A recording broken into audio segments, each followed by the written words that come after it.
প্ৰত্যেক দিনে স্ট্যাটাস সলনি কৰিলে জীৱন পৰিৱৰ্তন নহয়, প্ৰত্যেক দিনে সপোন দেখিলে জীৱন পৰিৱৰ্তন নহয়। সেইকাৰণে দানৱ নহয় মানৱীয়তাৰ কাম কৰিবলৈ চেষ্টা কৰক, কাৰণ মানুহটো এদিন ধূলিৰ লগত মিলি যাব, কিন্তু মানৱীয়তাৰ কামবোৰ গোটেই জীৱনলৈকে জিন্দা হৈ থাকিব। প্ৰত্যেক দিনে আপোনাৰ আগত দুটা ৰাস্তাই থাকে, উঠক আৰু নিজৰ পচন্দৰ সপোনবোৰ পূৰণ কৰক, নহ'লে শুই থাকক আৰু নিজৰ পচন্দৰ কামবোৰ সপোনতে আবদ্ধ কৰি ৰাখক। সেইকাৰণে যিমান সোনকালে পাৰে দ্বিতীয় ৰাস্তাটো চইচ কৰক, আৰু যদি দেৰি কৰি দিয়ে তেতিয়া মন মাৰি গোটেই জীৱন বেলেগৰ হিচাপত কাম কৰিব লাগিব। এটা কথা সদায় মনত ৰাখিব, আৰম্ভ সদায় জিৰোৰ পৰাই কৰিব লাগে। সকলো মহান ব্যক্তি প্ৰথমে সাধাৰণ ব্যক্তিয়ে আছিল, সকলো ব্যক্তি প্ৰথমে এদিন বেৰোজগাৰেই আছিল, সকলো মালিক এদিন কাৰোবাৰ তলতেই আছিল, সকলো খেলুৱৈ এদিন ষ্টুডেণ্টেই আছিল, সকলো ছুপাৰষ্টাৰৰ এদিন একোৱেই নাছিল। তেন্তে আপুনি খাই আছে ন?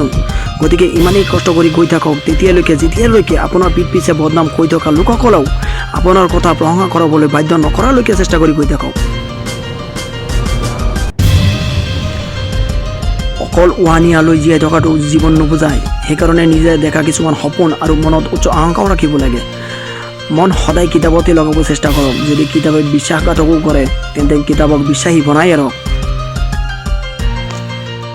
জীৱনত যদি সফল হ'ব খুজি আছে তেন্তে কথা কম কওক, শুনিব বেছি শিকক, চিন্তা কম কৰক, একশ্যন লোৱা বেছি শিকক, দুখ কম দিয়ক, মটিভেট বেছি হওক, সন্দেহ কম কৰক, নিজৰ ওপৰত বিশ্বাস কৰা শিকক।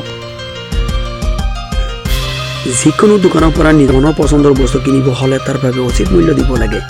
একেদৰে নিজৰ পচন্দৰ জীৱন পাবলৈ হ'লে কষ্টৰ প্ৰয়োজন হয়। যিসকলে একো কষ্ট নকৰি ভগৱানৰ পৰা পাব বিচাৰি থাকে সেইসকলে সিমানেই পাব যিমান নেকি ভিক্ষাৰী এটা ভিক্ষা কৰি নাপায়। কমজোৰ মানুহ সেইসকল যিসকলে ওপৰলৈ উঠিব চেষ্টা নকৰি অকল দুৱাৰপে কৰি থাকে। যদি ওপৰলৈ উঠিব প্ৰয়াস থাকে তেন্তে পাথৰ ফাটি হ'লে উঠি যাব পাৰে। এটা কথা সঁচা যে বিয়াৰ বতৰত সেই পৰিমাণে বিষ নাথাকেই যিমান নেকি আজিকালি মানুহৰ মনত বেলেগৰ প্ৰতি লৈ ফুৰে।